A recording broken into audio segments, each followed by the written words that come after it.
So I'm right bang in the middle of a series of new paintings, and I thought I would just chat to you about the painting process and some thoughts on abstract and semi-abstract art and constructing paintings. I create paintings by adding layer after layer after layer of paint. As I go, I have to make decisions about what I include, what I paint over. So here I'm painting on some wooden panels, which involve quite a lot of preparation. So I paint several layers of medium, then I cover them with several layers of gesso, then I tend to do one layer of acrylic paint with a coloured ground, and then I start the painting. And my first layers of paint tend to be quite chaotic.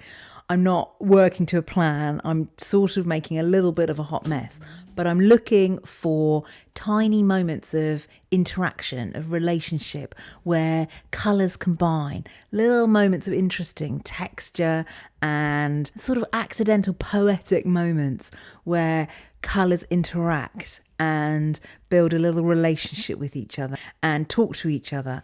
Sometimes in these early stages I might add some patterned collage or some different papers, and then with each subsequent layer of paint, with each return to the painting, I'm trying to bring a little clarity and maybe some design principles and turn it into something cohesive. So keep a bit of that sort of earlier wildness and chaos, but also bring in a little bit of order and restraint. So I like my paintings when they've got a little bit of wildness and a little bit of order.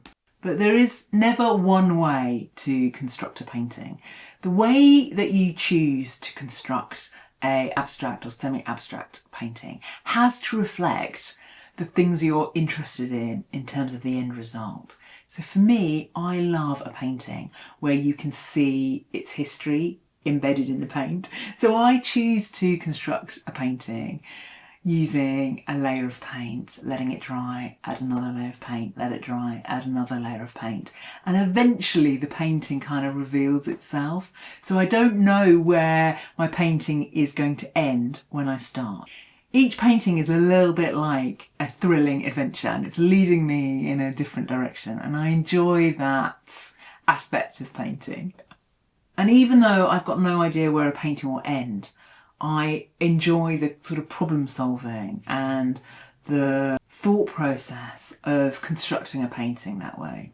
So these paintings are for a group show that I've got coming up, and the group show is called Liminal. So sort of thinking about those interesting in-between spaces, spaces of transition, the sort of not quite there, not quite here spaces.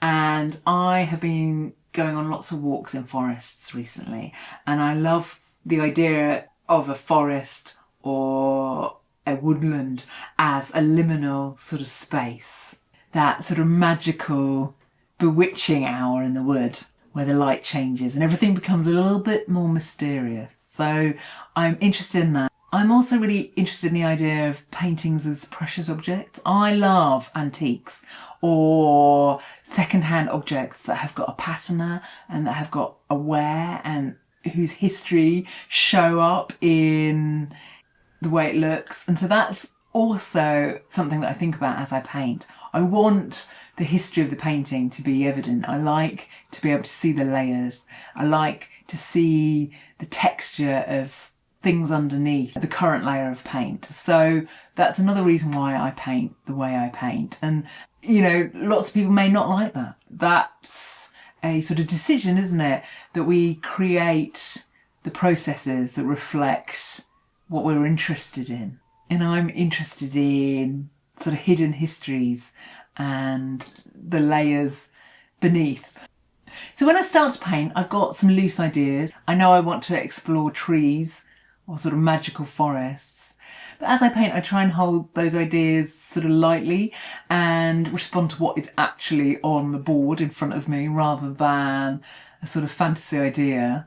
I've found that if I hold to my initial idea too closely, I often miss interesting things that are happening on my painting. I can kind of bypass what actually is on my way to where I think I'm going. You know, I miss the sort of interesting detours.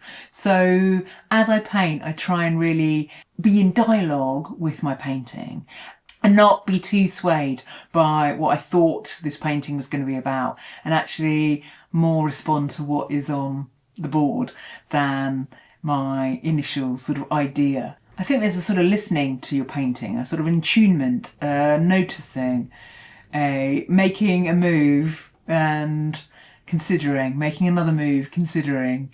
And I think over the years I've become a lot more comfortable with this level of uncertainty. I've been working as a professional artist now for, 13, 14 years. And the uncertainty about where my paintings are going never leaves me. I think I'm getting better at welcoming in the uncertainty, at just understanding that that's part of my process. That's part of the way that I like to construct paintings. You know, I enjoy that problem solving. I enjoy the detours and the little accidents and the surprises and the not knowing where it's going. I actually sort of think that's the point of it now. You know, I could draw out what I was going to paint and then paint it. That is a very valid way of painting, but it just doesn't appeal to my sensibilities and to my way of creating. So we each have to find our path through the woods, don't we? One of the things I really love about semi-abstract painting is the challenge. I'm not painting a fixed thing that's in front of me.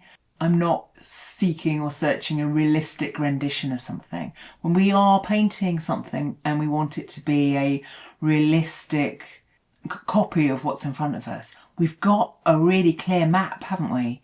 When you're making abstract or semi-abstract art, there's a freedom. You can take it in so many different directions. There is no anchor or no tether. And that can be daunting, or it can be the thing that you love. I think really for me, this kind of painting is built decision by decision. Hundreds of small decisions. Have I done too much? Have I not done enough? Do I leave it? Do I push it further? Do I paint over it? Do I keep going? You know, have I got a good colour cohesion? Does it feel balanced? Is there enough tension? Is there rhythm in this painting? Is there a focal point that's interesting? Does it feel how I want it to feel? Do I need to do more? Do I need to do less? And I think only some of those decisions can be arrived at intellectually. I think sometimes there's a sort of conversation that you have to have with your painting, a more intuitive conversation. What do you need now? What isn't working? What do I need to change? What do I need to keep? So I now realise that I can't control where my painting is going from the very beginning. I just have to make a decision, respond, make another decision, respond, make another decision, respond. And this might sound a little counterintuitive, but I think the uncertainty, the not knowing where my painting is going, the not knowing how it's going to turn out is sort of the point.